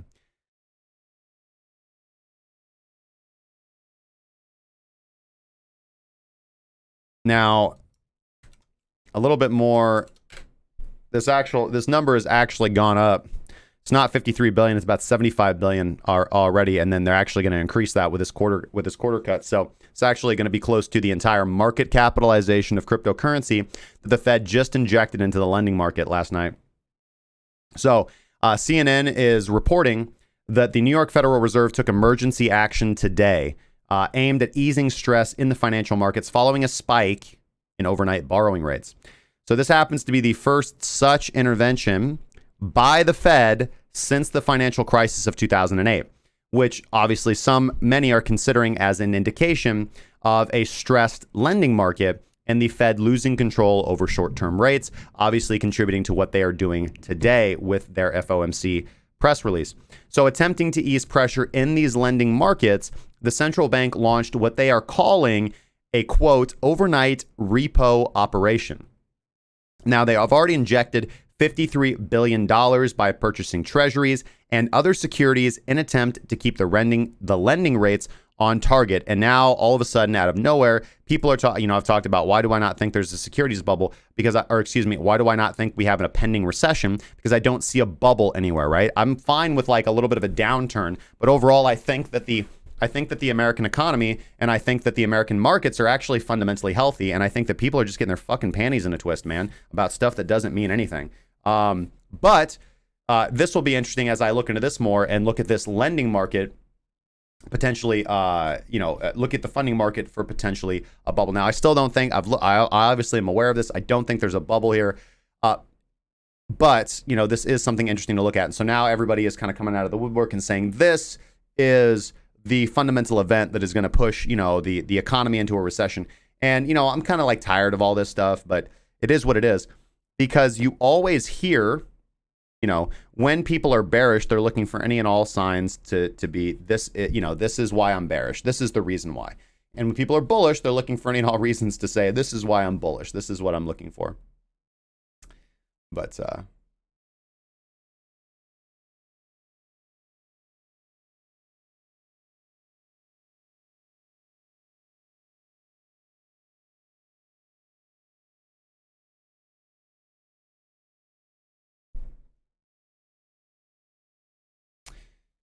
But yeah, this is their second day in a row.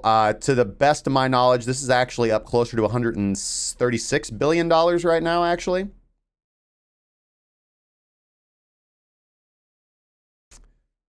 And specifically, this is actually what they are attempting to, fix today with their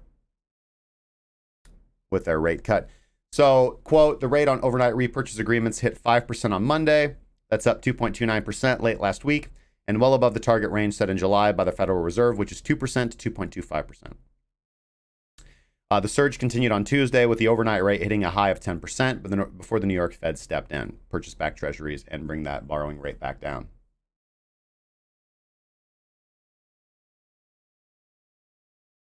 U.S. markets relative to other markets is a survivor in the zombie apocalypse. China wrecked, Europe wrecked. Yeah, exactly, man.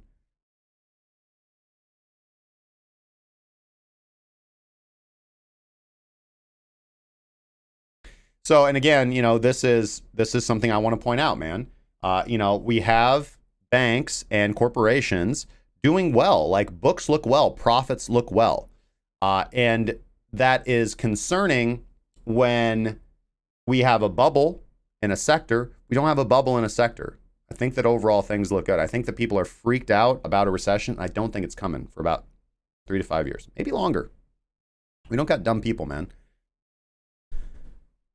But, buy and hold forever kind of guy. So if we go into a bear market in the insecurities, great.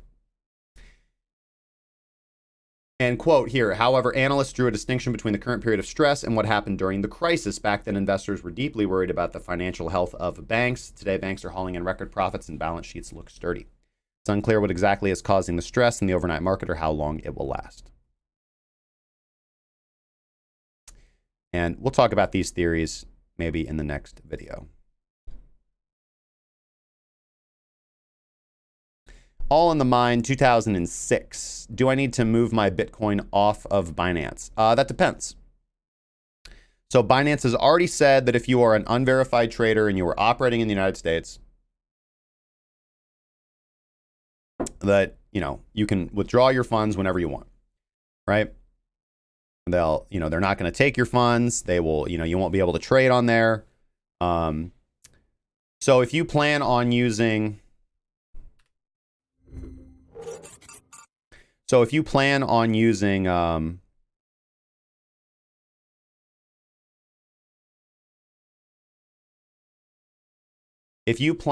using Binance.com and continuing to use Binance.com, then you don't need to do anything. If you're American or you're gonna VPN it up, then nothing to do. If you are not gonna trade on Binance.com anymore, then yeah, I'd move my funds over. And I wouldn't really get complacent with the whole, they said they'd hold their funds for me, which again, I think is true. I don't think Binance is gonna steal your funds. But at the same time, you need to secure your Bitcoin. So either put it in cold storage. If you're not doing anything with your Bitcoin, put it in cold storage. If you're going to be actively trading with it, then put it on an exchange.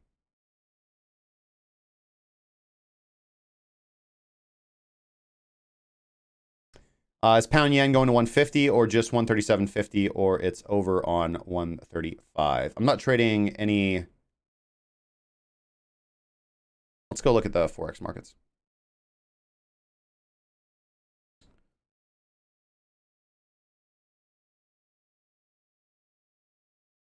All right, so we'll look at my active trades on the Forex markets right now. Long on the Euro Kiwi.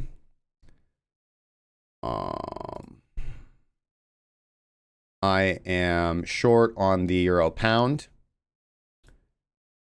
And it's not really doing a whole lot right there. Hasn't been doing a lot for the last couple of days, but I haven't gotten an exit signal, so I'll hold it open. I am long on the Pound Canadian. And I was going to exit yesterday, but we didn't actually get that cross under.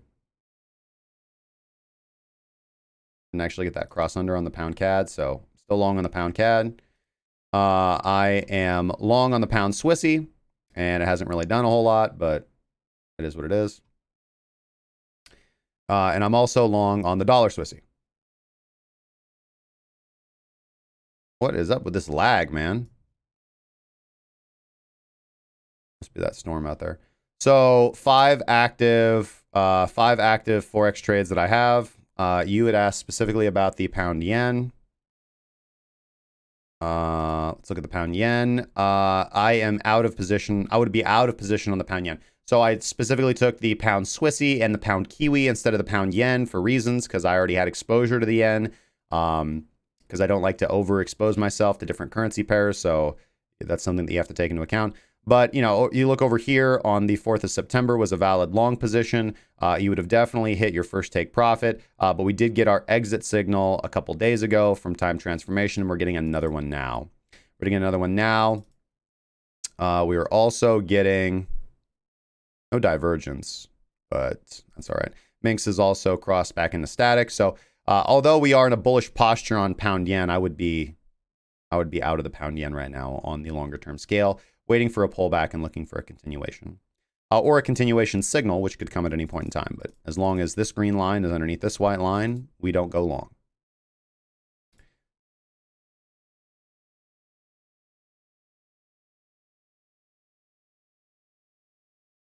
Aussie yen, as you can see, I went long on the Aussie yen, took my profits here and here right at the top. Why? Because we had a time transformation sell signal. Yeah, that's in the way right now. So let's where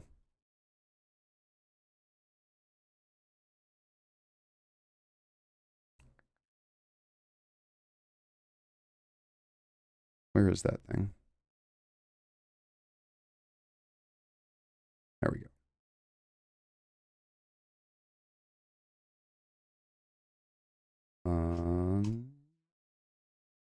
There it is. That's just in the way at the moment. Sorry about that. So yeah, we got this time transformation sell signal right here, and we exited the trade right at the top. Aussie Kiwi. I actually have my eye on the Aussie Kiwi, but we have the opposite of a continuation. We got the continuation signal over here. Aussie dollar, same thing. Got that sell signal right there. Big move down to the Kijun. Bearish on the Aussie at this point in time. Getting a continuation long actually on the Canadian Swissy. So we will highlight that to look at.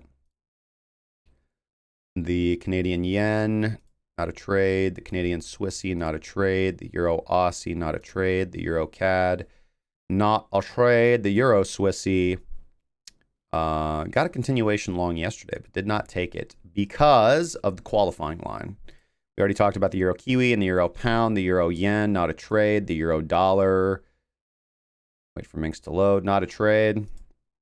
The Pound Kiwi, obviously was a fantastic trade. We got a continuation signal right here. Look for the Pound Yen. Talked about the Pound Yen already.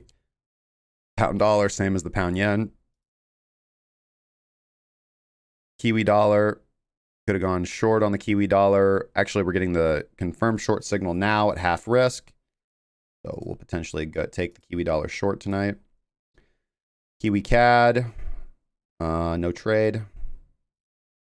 Kiwi Swissy, no trade. Kiwi Yen, no trade. Dollar CAD. Dollar CAD looks bullish. Look at that tonight. Pound Aussie looks good.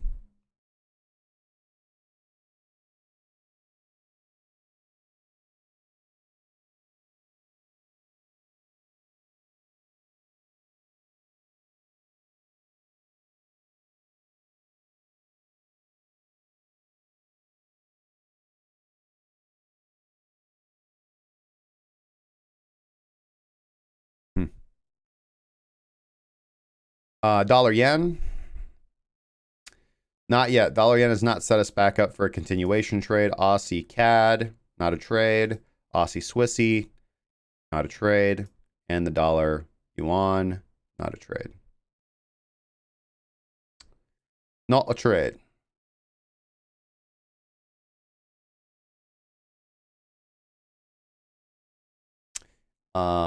Henry Grochola. Grocola? I like it, man. Can I explain how I see an exit signal? Yeah, it just depends on whatever your exit indicator is. So you just have an indicator and it needs to do a certain thing. And my exit indicator is this indicator right here. And when it prints a red triangle, I get out of the trade.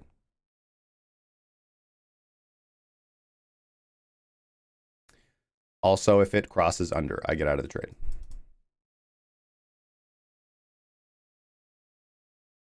So it could be, you know, one line crosses another line. It could be, you know, one line crosses a level, a horizontal line. It could be, you know, a color turns from red to green to red.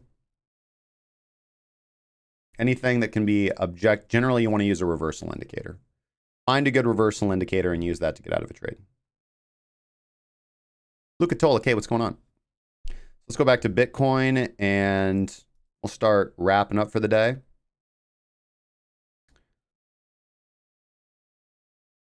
Bitcoin, still not really doing much. I wouldn't really be looking for LTF. I wouldn't really be looking for LTF opportunities, but seeing these big wicks to the downside, which just came in, again, as I said, I would be a little bit more bullish than bearish right now, especially as we are still above the daily 30-period Donchian, right?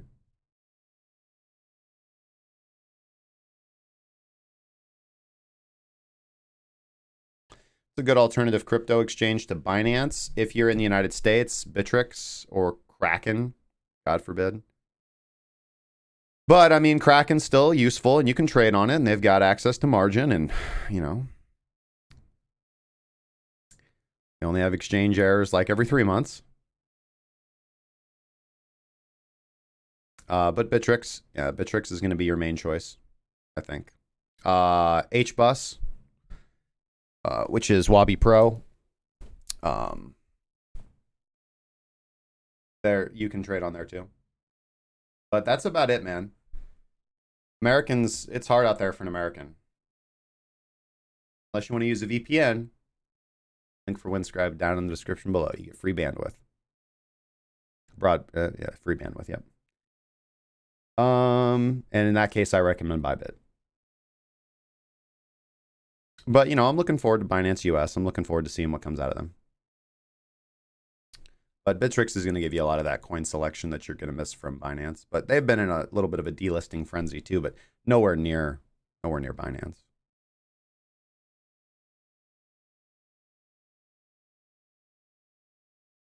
Both, Cadota.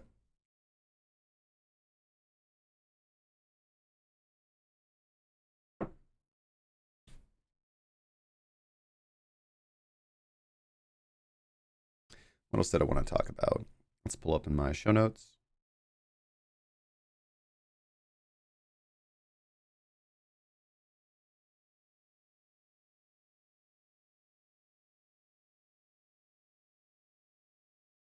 We'll talk about Wells Fargo tomorrow. And we'll talk about this new legislation that Germany passed on limiting stablecoins tomorrow.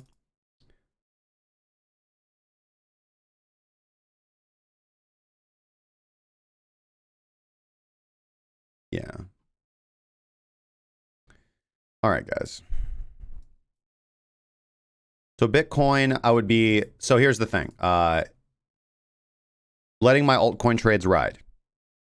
If Bitcoin gets a little bit of if Bitcoin puts in a little bit of bullishness off of the 30-period Donchian, which I think is a little bit more likely right now, then we're going to see some pullbacks in altcoins, but I don't want to be too quick to cut them. You know, you got to take that risk when you're looking to catch trends. And again, as I've said, almost all of the altcoins have already hit TP1. Some have had a TSL placed on, and we'll be updating all our TSLs tonight, depending on where we end up closing the dailies. You know, if we start seeing big, you know, pullback candles, which will most likely be giving back all of the gains made, then I'll be looking to probably long Bitcoin and wait for the continuation signals on the altcoins. But right now, I'm going to let my altcoin trades ride with my stop losses at break even, because on the ones that I've already took profit on. I'm not going to do anything with the few that have not already hit take profit one. And I'm going to keep my eye on Bitcoin and look for an opportunity to take it long. But not right now. Right now, I'm just neutral on Bitcoin.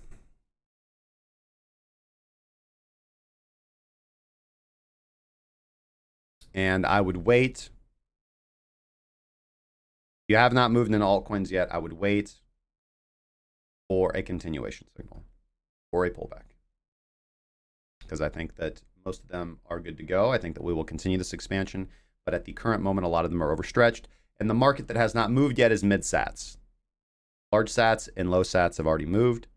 Mid-sats have not, across the board for the most part. So that is the market to look at next. The only problem with mid-sats is that they're like quite a lot of them are quite a ways away from actually being able to give you buy signals. So on the daily. So it just depends on your style of trading and what you're looking at.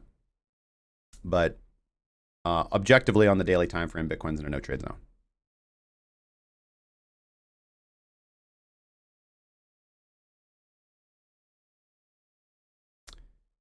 Discord.krakencryptocurrency.com, JForce1.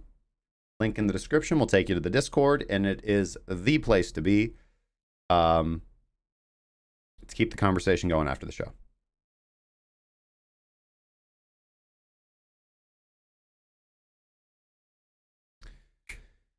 All right, guys, it's 1:57.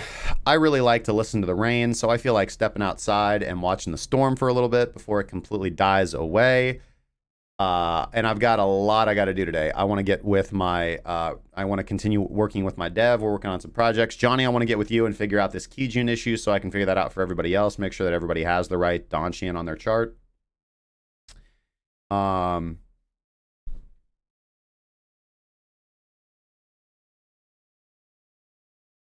Let's see here. We went over HRTX. We went over a lot of those charts. Okay, good stuff.